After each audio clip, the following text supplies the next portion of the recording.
There was a young girl, a commentator on the TV in London a couple of mornings ago arguing about Trump and so on, as usual, not very enlightening discussion. She's arguing with Piers Morgan and she says, you keep on saying I'm some supporter of Barack Obama. I mean, I'm a communist. She said, I'm literally a communist. Right. And thought, if this girl had said, you should be more careful, I'm literally a fascist, Yeah. By the way, edit that one carefully on that. No, I'm alive to YouTube. That would be the New York Times headline. Yeah, exactly.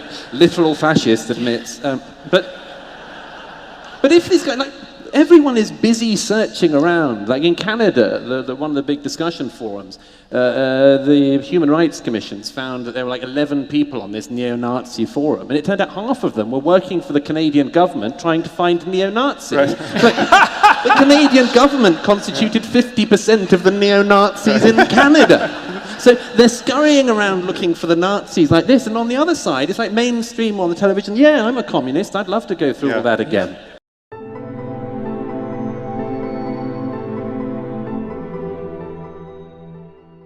The reason why so many people are going mad is, yes, we haven't found a way to deal with speaking to the world. I mean, it is impossible to find a manner of speaking which could simultaneously be you and a few people in a room, you and the people at your dinner, and possibly everyone in the world.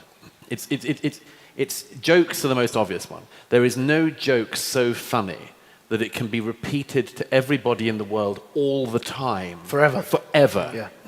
And we all know most jokes have some edge somewhere.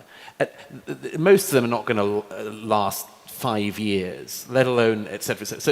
So jokes are the obvious one. The other one is, and I was very worried by what Sam said about that, about the same self-censorship, or not self-censorship, but that thing of stepping back slightly. Because what is the problem for politics in all of our countries at the moment? What has produced this backlash in politics? It's that we've had a generation of politicians who can never say anything meaningful in front of people. I mean, I spend a certain amount of my life on shows with politicians, and I know, and Majid knows, that basically you see it in their eyes. Yeah. The aim is to survive the next half hour without plausibly or otherwise being accused of racism, sexism, homophobia, transphobia, or something else. And you can see it in the other politicians. There's no meaningful win. The hope is that the other person says something which allows you to say, I think that's quite offensive to X group of people. And then the person goes, oh no. And then they're on the ropes and you got them. And if you get enough other people, you destroy them and they're dead.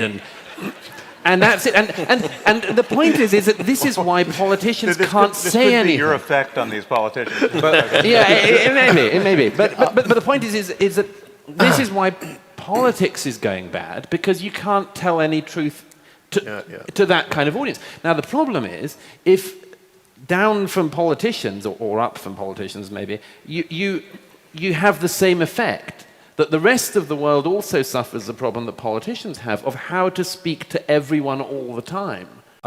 Because obviously this is a subject which is a more considerable landmine than many others as an issue. I think that one of the most important ground rules is this: you have to say, stop equating speech and violence. Stop saying, in all of this stuff, we need to find a way to think out loud. Okay, in a group like you're describing, or any other group, we have to find a way to think out loud and to try stuff out. Sometimes it will be wrong, often it'll be right, and so on, but we have to be able to have that ability. And one of the things that's stopping it is this endless equation of a thought that you've had and have voiced with the most extreme act of violence. So, for instance, if you say X, it's people like you that are the reason why so many of these people are killing themselves. You can't have any conversation if a part of the answer is being presented in that way. And I suppose just to see the people who are doing that as just using another tactic in order to win a particular sectional point. But allowing words to be words again is the beginning of some kind of solution. it's a dialogue of the demented at the moment where the society says, there are some things we really strongly believe in, and if you don't believe in them, well, please do. It's not very assertively made. There's a sort of, well, what happens if I don't? Well, please do. There's no follow-up. There's a long way for this to run, and it doesn't all go in a good direction. The enormous risk that often happens of people absorbing the arguments of opponents who do not wish you well. So, for instance, on interventionism, you never hear, in fact, I've said this to Majid before, but I've never heard anyone from the Islamic world say, thank God for NATO. Yeah. But they should.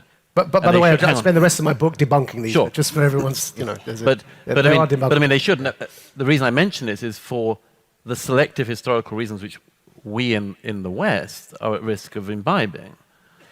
For instance, I say, why does nobody say thank God for NATO? Because if NATO hadn't have intervened in Kosovo, I think it's widely agreed that a severe genocide would have occurred on the continent of Europe, worse than was already happening. NATO intervened. We don't expect thank yous endlessly, but once will be something.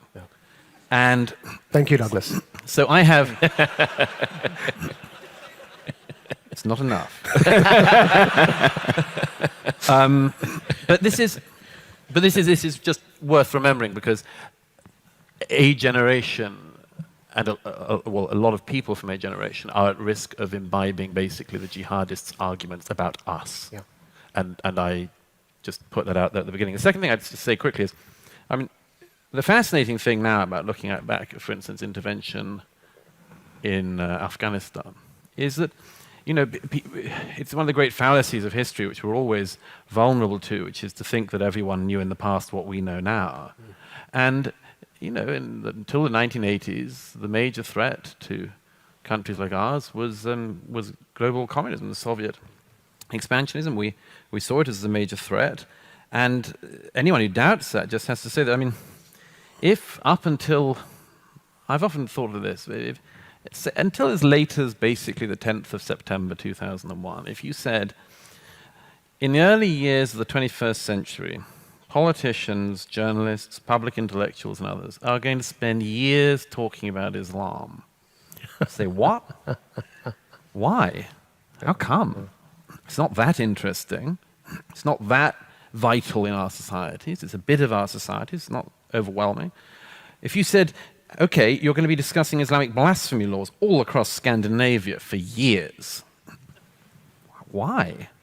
And the jurisprudence of face veils. Yeah, and you're going to be the major debate in the UK in August 2018 is going to be the burqa.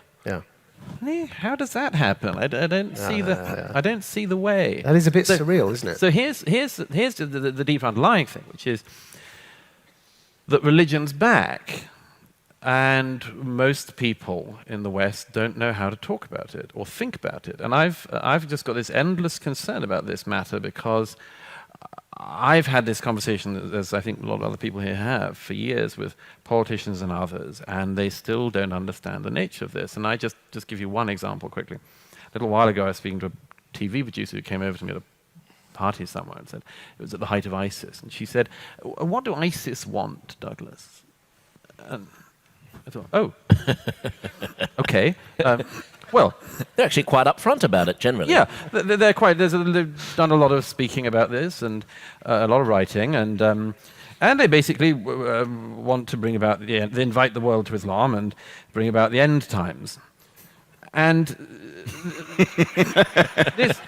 this woman looked at me and she said, she said, well, that's ridiculous. I mean, they can't. I said, what do they really want? And I said, well, they say that they want to invite the world to Islam, or their version of Islam, and then we'll bring about the end of times. And she just looked at it like, I don't see that. I don't. So, and then I realized, well, if I just said to her, basically what ISIS are after is like a 2.5% reduction in VAT she'd have been all over it. Oh, yeah. Oh, I see. Well, would they settle for 1.2? We'd have been able to talk about it. It is a bit high, isn't it? Let's find some compromise. But she had no idea. And that for me, in a nutshell, is one of the things, one of the many things we're walking through at the moment, is the inability of people in societies like ours to realize that some of our opponents believe that they have the explanation for everything, the justification for everything, the meaning of everything, now, yesterday, tomorrow, and to the ends of time and eternity. And we say, come again?